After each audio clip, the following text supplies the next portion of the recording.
Welcome to a series nation state dialogue राष्ट्र राज्य संवाद श्रृंखला में आप सबका स्वागत है 欢迎大家收看我们民族国家对话系列 My name is Snehal Ulman and I am the moderator for today's discussion. Today we have with us Mr. Manoj Kewalramani. He is a fellow in China studies at the Takshashila Institution.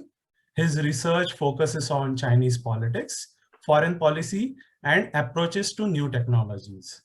Prior to joining Takshashila, Mr. Manoj spent 11 years working as a journalist in India and China, where he also helped set up a digital newsroom and train young journalists.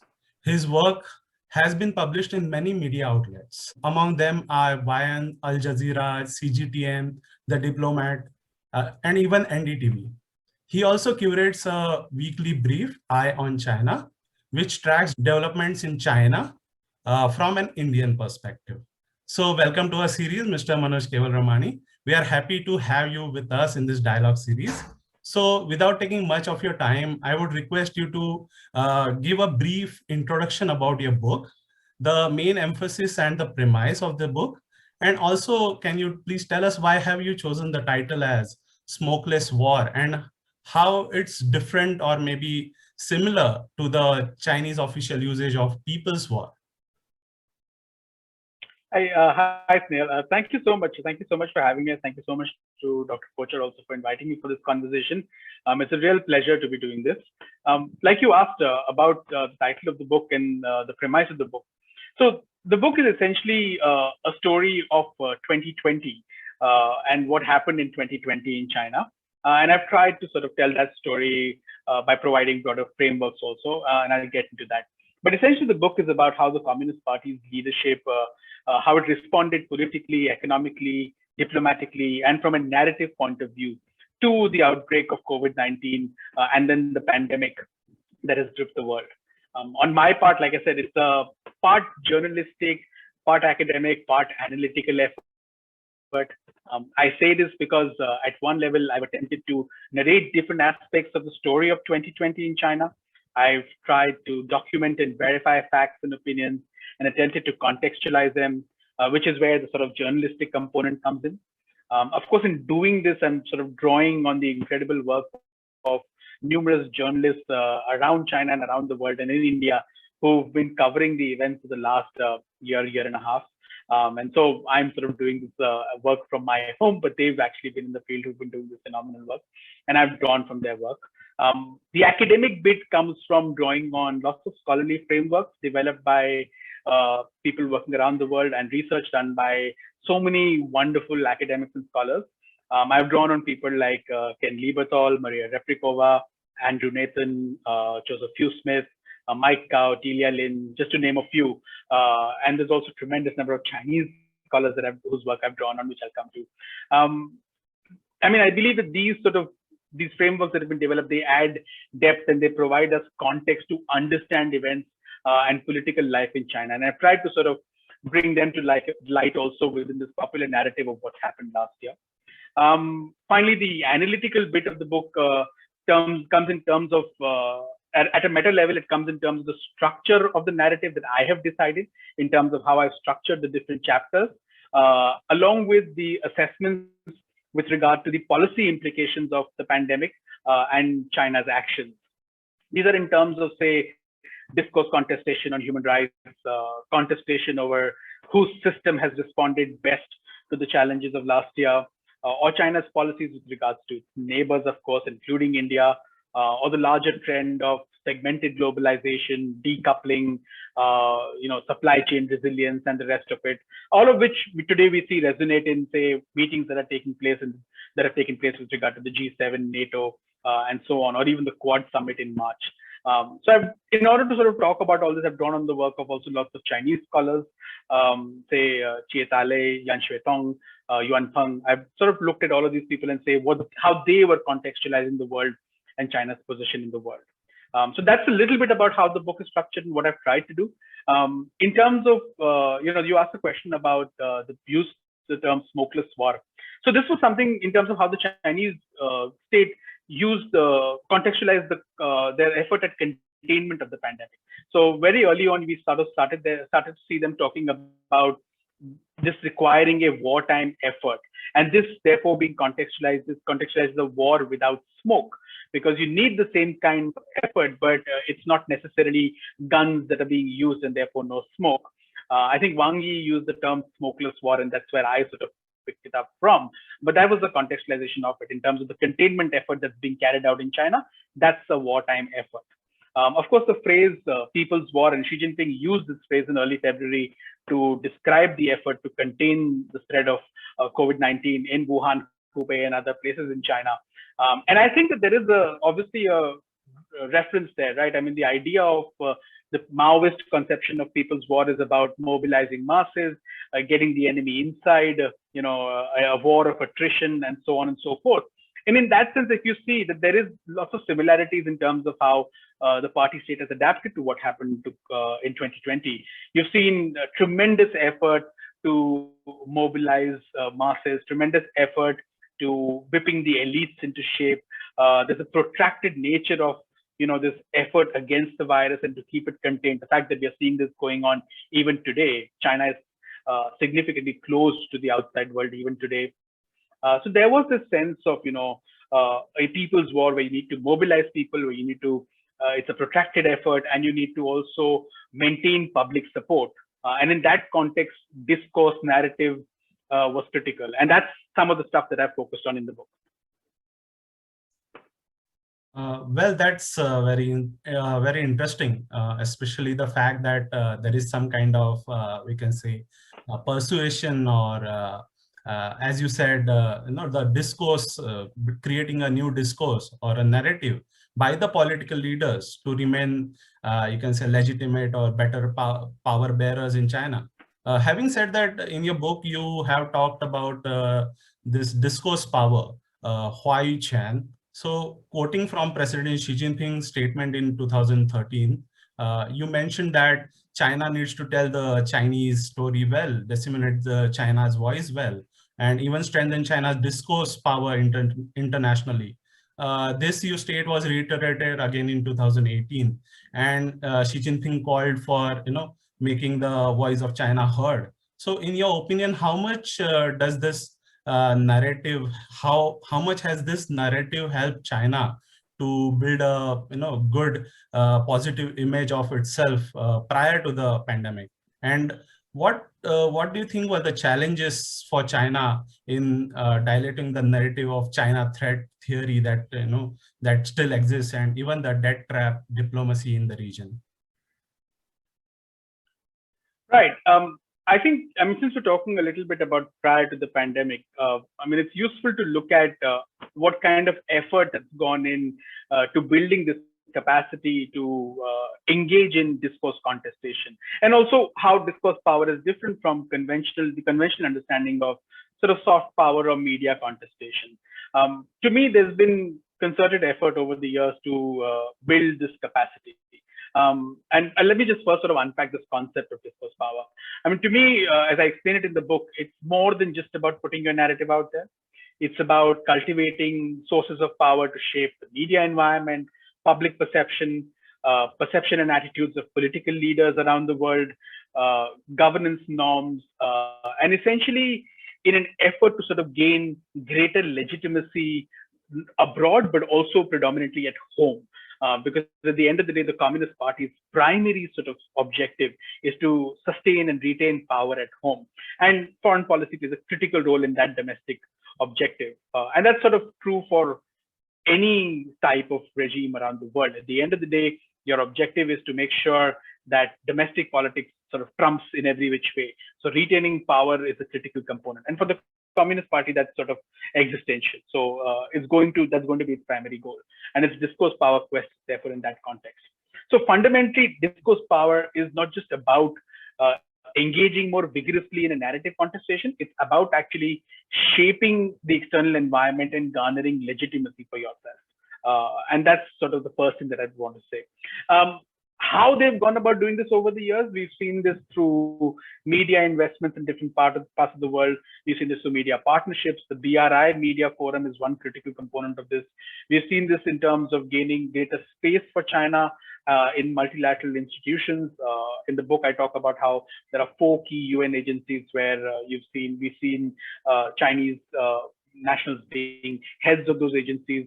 And of course, we've seen with the case of the Interpol of how the party's priorities trump what happens at international institutions and what these individuals end up doing. We've also seen this in the case of the ITU, where the Chinese representative who heads the ITU spoke about, and I document this in the book, speaks about how he wants to contribute Chinese wisdom. And it's essentially political, these institutions at the end of the day, and these positions are essentially political. The other component of cultivating sources of this power is in terms of united front activity. Good old corruption is useful, right? And we've seen some of this with regard to investments and political investments in Sri Lanka and other parts of the world, setting up party-to-party groupings and dialogue platforms.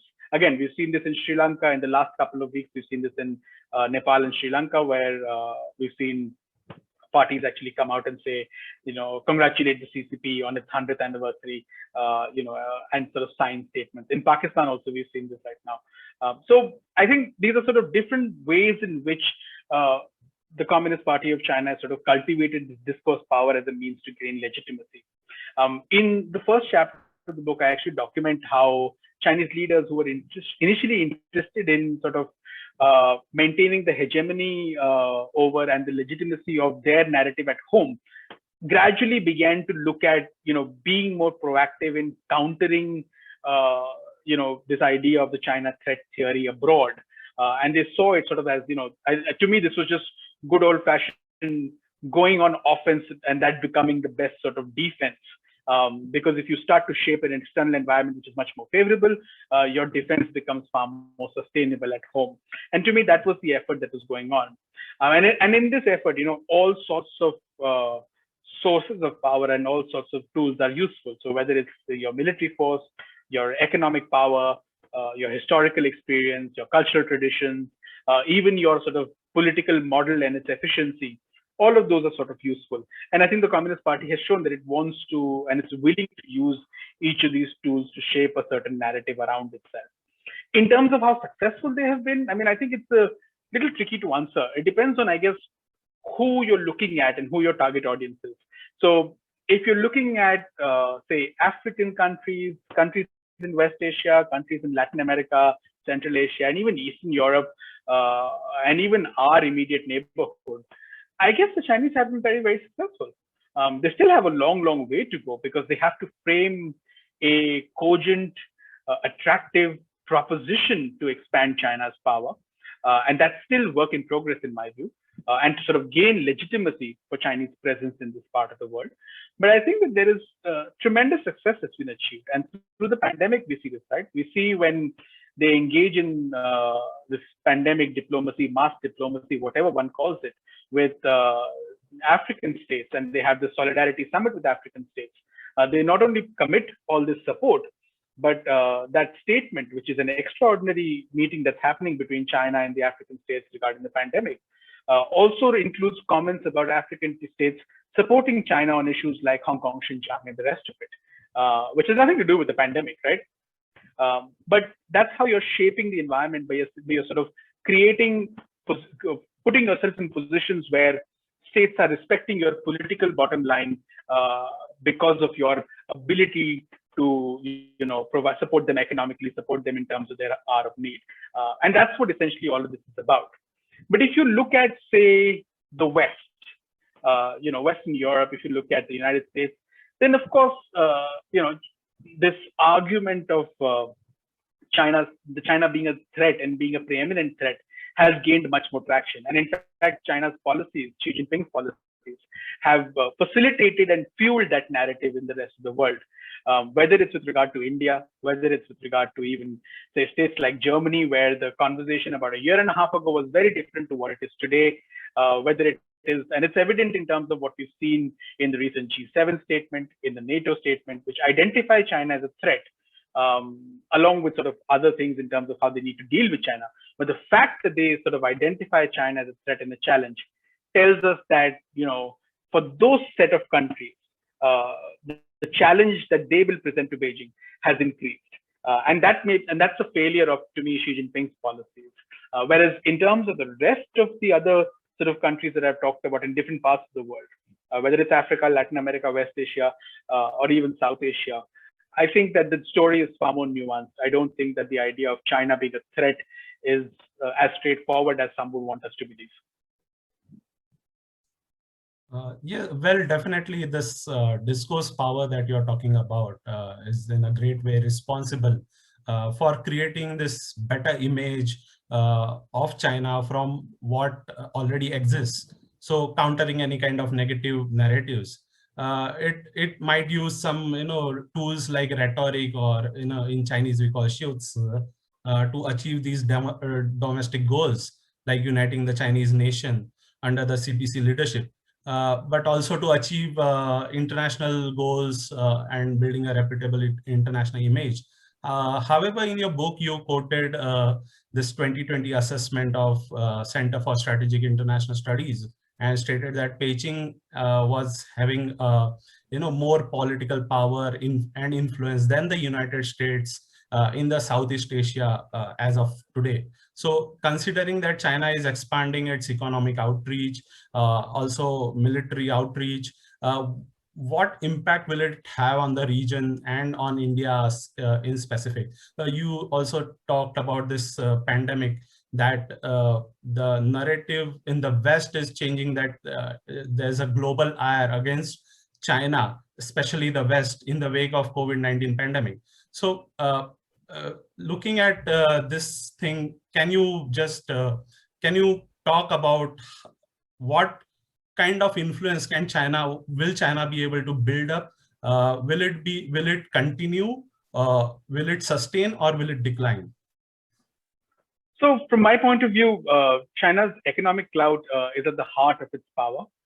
This is what has fueled the expansion of the military, and it has led to others for many years tempering their reactions to Chinese policies. China's economy is slowing right now, but this power will still sustain. Just look at China's GDP contribution in terms of its global GDP contribution. It's expected to continue to increase. Look at the impact of its economic growth on its neighbors. It's going to be significant. Look at the surveys that I cite in the book from the European Chambers of Commerce, from the American Chambers of Commerce, with very few, like I remember from the European Chamber of Commerce, there was just 11% of European companies thinking about relocating from China during the pandemic, because of the impact of the pandemic. And from what I understand, the latest survey from the European Chamber of Commerce says that number has come down to 9%. Look at ASEAN's trading with China. Last year was a significant year. China has emerged as the largest trading partner for ASEAN countries. It signed the RCEP agreement, which involves a lot of these countries in East Asia, along with countries outside East Asia. So it's significant, and this economic power is going to persist. Of course, there are deep-seated economic, political, and social problems that Xi Jinping has to deal with. And those are essentially, to me, the primary pitfalls that he faces the domestic situation going forward. But in terms of its economic power, it's going to sort of sustain, and that's what's going to drive its influence in the region and in other, not just in its immediate neighborhood, but also say in India's neighborhood and other parts of the world. So as it stands today, to me, Southeast Asian countries know that China is rising, if we're not already risen, and it's here to stay. And they will have to try to balance and counterbalance to seek favorable outcomes while actually working with China. So it's going to be challenging for them, unless something something completely unforeseen happens. To me, China will remain the predominant power in the region. The countervailing efforts that are essentially currently underway, which we see whether in sort of Biden saying that the United States is back, or whether us talking about the Quad and so on and so forth. I see these along with, say, the efforts to build supply chain redundancies or to sort of reduce China's influence in terms of critical technologies, or to firewall, the democracies trying to firewall their own systems. from Chinese influence. To me, all of these are sort of efforts at reining in China's coercive capacity, whether it's through militarily or in South China Sea or other places, or everybody else announcing their Indo-Pacific strategies, or whether it's with regard to these technology partnerships or trading conversations. The effort is to try to contain and constrain China's coercive capacity as much as possible, because you can't necessarily contain China's rights. And all of that, therefore, I don't also see any sort of showdown that we can see in the future, unless it's of course kickstarted by an accident, and then you sort of go up the escalating ladder. But I don't see any sort of showdown. So I think that's the effort. And if I can give you an example, if you look at the conversation on the South China Sea Code of Conduct, just recently you had that meeting of the ASEAN defense ministers, plus in which you had Secretary Lloyd Austin, you had India's Rajnath Singh also participating, and they both speak about these things, right? And Rajnath Singh also talks about India's rights and in sort of protecting the rights of other countries outside the region as you negotiate the code of conduct. And this conversation around the code of conduct, to me, all of this is not about containing China, but it's about constraining its coercive capacity. Whether they'll be able to do things and how they'll be able to do things, we'll have to see. Therefore, to me, in the region, whether it's in Southeast Asia or it's in the Indian subcontinent, you're going to see China increasingly become a far more proactive power, and a power that's far more willing to exercise its new, sort of a state that's far more willing to exercise its new capacity and new power. Another reason why I say that this sort of push and pull will continue and China's rise will sort of sustain in some ways is because while you see a deeper contestation evolving, it's not like we're entering a new Cold War. That's just unfeasible. And again, in the book, I make this comment saying, that it's an unhelpful framework to think about what's happening in the world. If you look at how, and I finished the book before, the US administration under Biden took charge. But if you look at how Secretary of State Antony Blinken describes the US's approach to China today, he talks about it being competitive where it should be, collaborative where it can be, and adversarial where it must be. So that's the kind of formulation that we're also seeing, we saw in the G7 summit, we saw in the NATO summit. So I'm expecting that, there will be areas where all of these parties will try to work together. And Beijing understands that too. It understands that it's in some ways indispensable when it comes to these big transnational issues. It's critical to the global economy. So it understands that there are constraints on what others can also do. From an Indian perspective in all of this, we should, if we haven't already, brace ourselves for a much more confident, much more risk-tolerant China along our borders and in the neighborhood. It's a matter of time before we see a Chinese carrier group sail into the Indian Ocean. And what we're seeing today in terms of just in the last couple of months, we've seen Wang Yi hold that meeting with all South Asian foreign ministers. And that was not just about vaccines. That was also about socioeconomic engagement, poverty alleviation, and the rest of it. So it's a much deeper engagement that China is promising the region. And I think we should be ready for that. My challenge with how we have dealt with things, how India has dealt with things, is that we've not focused enough on what is imperative, which is expanding our economy and our military capacity.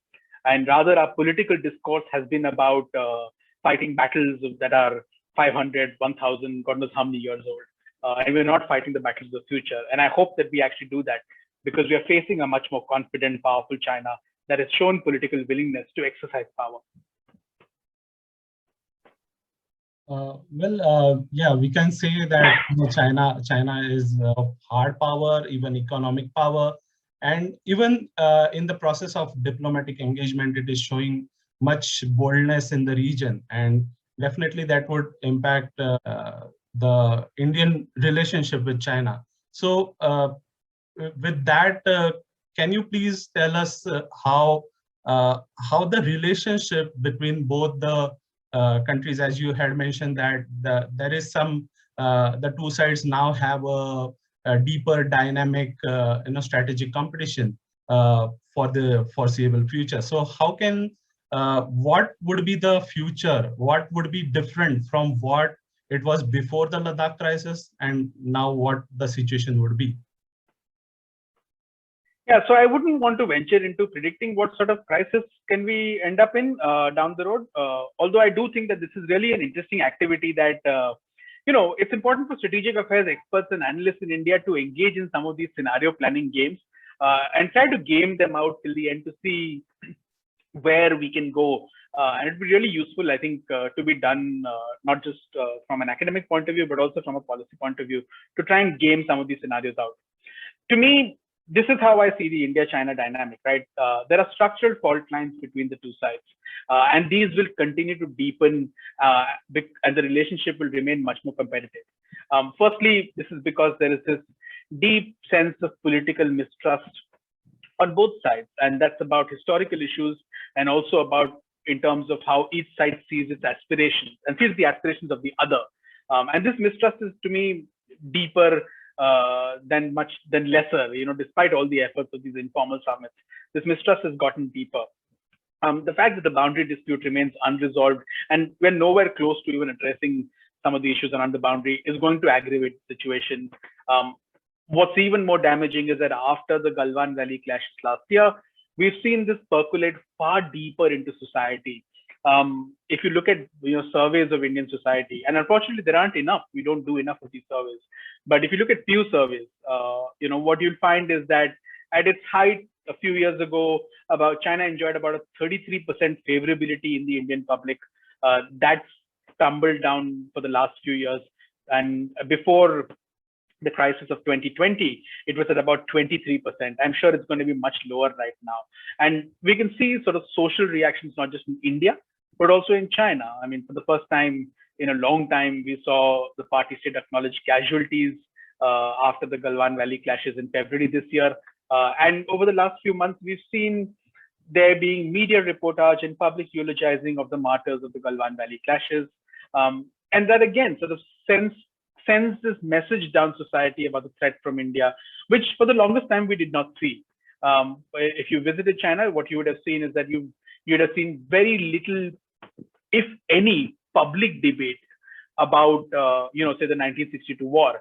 The consciousness of that war in India is very different compared to what existed in China. But since Doklam, we've seen that change in terms of Chinese media discourse. And after Galwan, it's even further going to percolate down. So to me, it's going to be really hard work to build any trust back from where we are at right now. Let's assume that even if tomorrow we end up agreeing to disengagement from all the friction points in Ladakh right now and going back to status quo before April 2020, we'll have to renegotiate confidence building measures. And it's not just about negotiating and agreeing them. It's also about practicing them and building trust back again at the ground between the two armies and the two soldiers.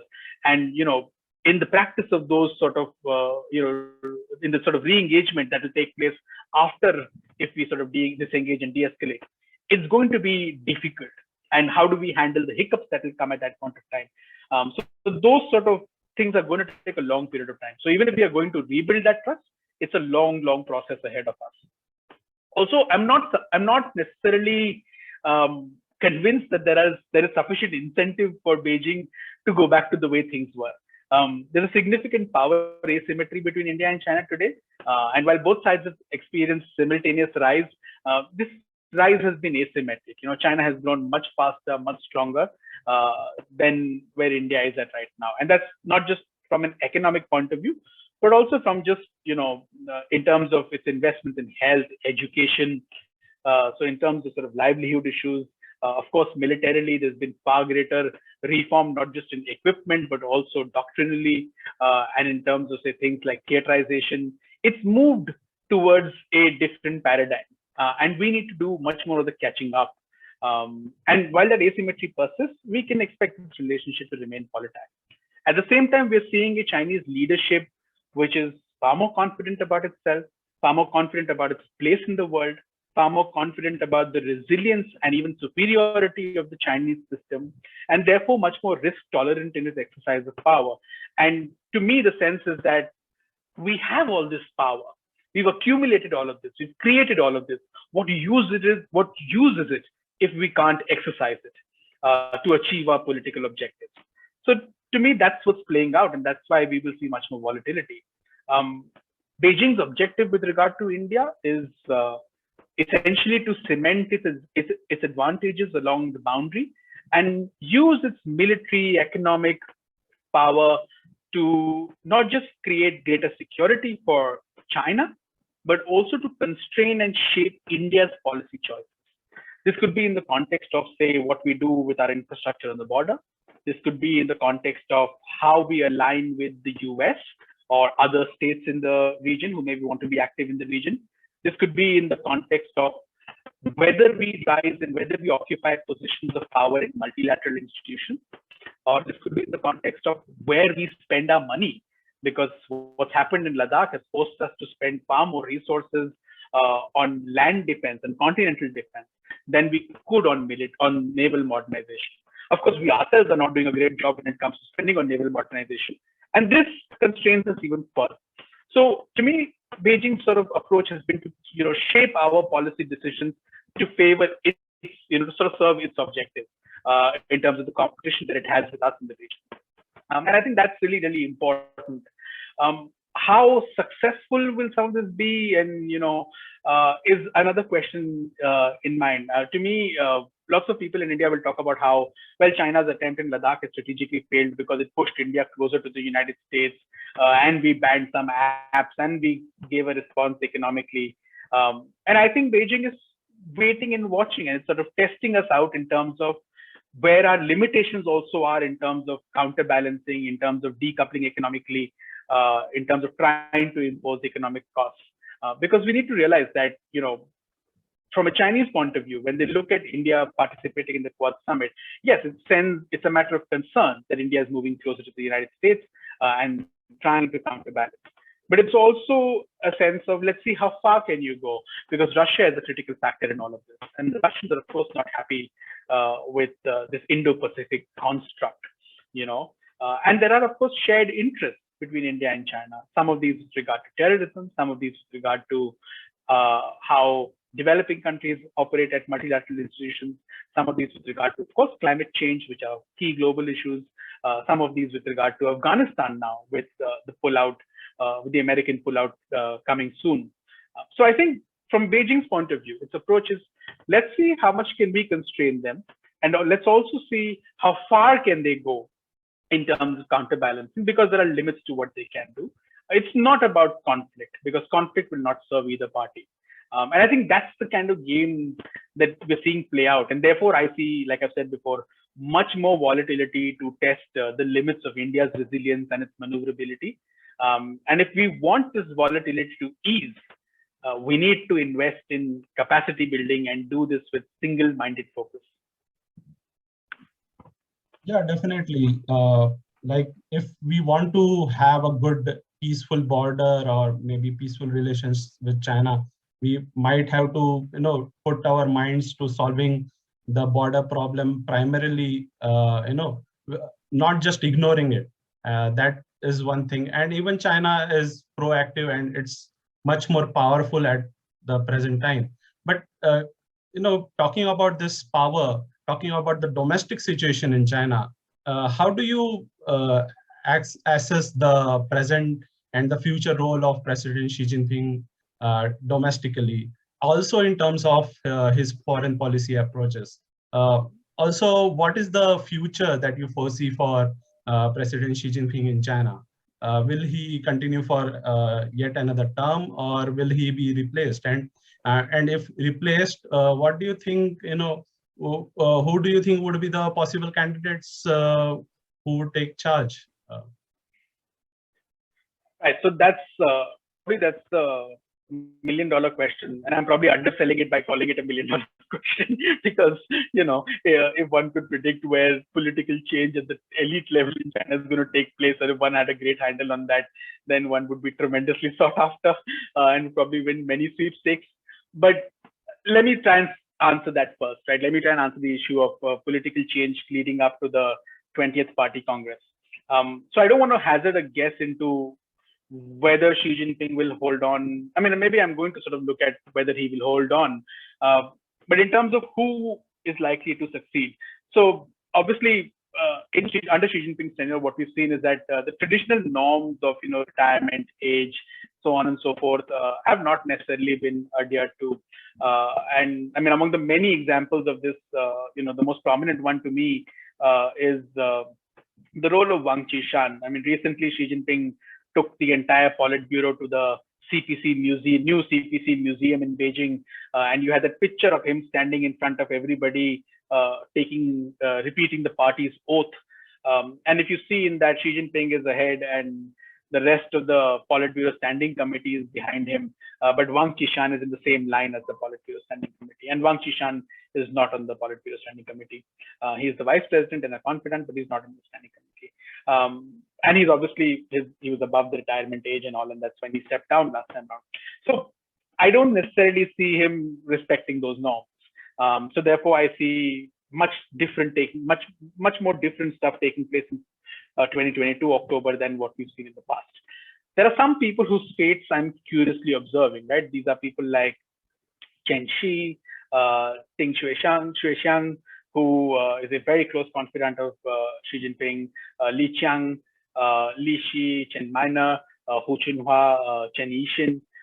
Some of these people, it's really going to be interesting to see. Some of these people are currently at provincial levels, party secretaries at provincial levels, and one should see whether they sort of get pushed up. I've been curiously tracking Chinese media to try and see if you can pick up some hints as to what's taking place, but it's still early days. So I don't necessarily have a clear answer on that. But honestly, why I'm tracking these people is to see whether they go up the ranks and who enters the standing committee, because there are a number of other people who will also change from the standing committee. Honestly, I don't think Xi Jinping will give up power. He'll hold on to it in one way or the other. If I had to make an assessment, I would say that he will continue as General Secretary for the third term after the 20th Party Congress. To me, it's just not time for him. I mean, he's 68. He's just turned 68. He's over that 7 up, 8 down rule. But I don't see that it's time for him to assume the role that Deng Xiaoping had of being the elder behind the scenes, controlling the strings of power. I think he sees himself as somebody who's actively engaged in public life and who's controlling levers of power even today. So I don't think his task is done for him to sort of step back. Maybe what we can see is that somebody gets pushed up as a successor for 2027, and that's what we have to watch out for. And some of these names come to mind in terms of the people that we have to watch out for. Now, the other sort of flip side about where he goes is, of course, the possibility of something suddenly taking place where he gets incapacitated or either passes away, and change that we see in that context. And whenever any of these scenarios, if they ever play out, I don't expect any transition to be smooth. Even sort of the transition is in 2027, I don't necessarily expect it to be smooth. History tells us that when somebody accumulates this much power, they also tend to be very wary of whoever even they appoint as successors. And Mao Zedong's history is sort of an example of this, right? Mao was never comfortable with any of his successors at the end of the day. Now, why to me this is going to be difficult is, of course, because the political environment in China has gone through tremendous churn. Xi's emergence as the core leader was not without friction, and I document this in the book that there has been tremendous friction with regard to this among the elites also. And it's going to have long-term implications. I mean, under him, we've seen ideological and political control and adherence to top-level design becoming sort of key driving forces. This hurts the emergence of innovative and creative leaders at different levels. Increasingly, if you read the People's Daily, what you will see is provincial party bosses and people at provincial levels writing about how they are implementing what is the top level design. So the planning is moving at the top, and provincial leaders are doing implementation, and city governments also then sort of governments down the road are essentially focusing on implementation, which is very different from how China sort of grew. And Yuan Yuanang's work on this is truly instructive, right? She talks about how it was experimentation, local innovation, which led China to grow. And as you sort of focus on top level design, you're going to lose some of that. What you're also going to lose is that, you're going to lose the party's ability to deal with shocks, manage internal strife, have sort of, that fabric which can be stretched and where pressures can be absorbed, because you become that much more rigid. So you don't remain as nimble and adaptable. And I think those are challenges that we will see down the road as Xi Jinping continues to age and his control sort of shifts over the number of years. What we've also seen because of all of this, because of this sense of political control, is that you're seeing some degree of elite resentment, but you're also seeing a radicalized society in certain ways. I mean, today we are seeing in China a sense of nationalism among segments of society, which even is sort of targeting the so-called nationalists, right? I mean, and the woes of the global times over the last couple of weeks, it tells us that, right? In the last couple of weeks, we saw that controversy around a particular Weibo post about, mocking Indian sort of handling of the pandemic in the second wave. Although that post was immediately taken down, and there were lots of voices which are very critical of that post. You saw even pushback against the global times with Hu Shijin was locked in conversations about, how we should not be doing this. And he was getting trolled by nationalistic elements saying, no, this is how we should be acting, even if it's an official account, so what? So I think even sort of the nationalists who've ridden the tiger are now sort of wary of it. And I think that's something that we need to see, because this is reshaping society. So that's, again, something to keep in mind in terms of how China's future stresses are going to play out. I mean, I just give you an example of this, right? Recently, we had a regulation regarding the party's organization that was issued. This was about leading officials or top officials and how they need to operate in terms of the entire organization system of the party. And that regulation said some things which are really, really remarkable, right? It talked about how it's important to put politics first, even for these key few officials who are in driving roles, which is not surprising. That's been a key element of things for a very long time. But it demanded that they engage in criticism and self-criticism and set these examples of self-discipline with politics first. And that's, again, something that you're ordering the elite to stay in line with the center. At the same time, you even talk about the need for peer oversight among members of the leadership teams. And this, to me, is something which can create a lot of chaos down the road. Now, think of peer oversight in the central committee, political score settling among factions. And this is really, really troublesome.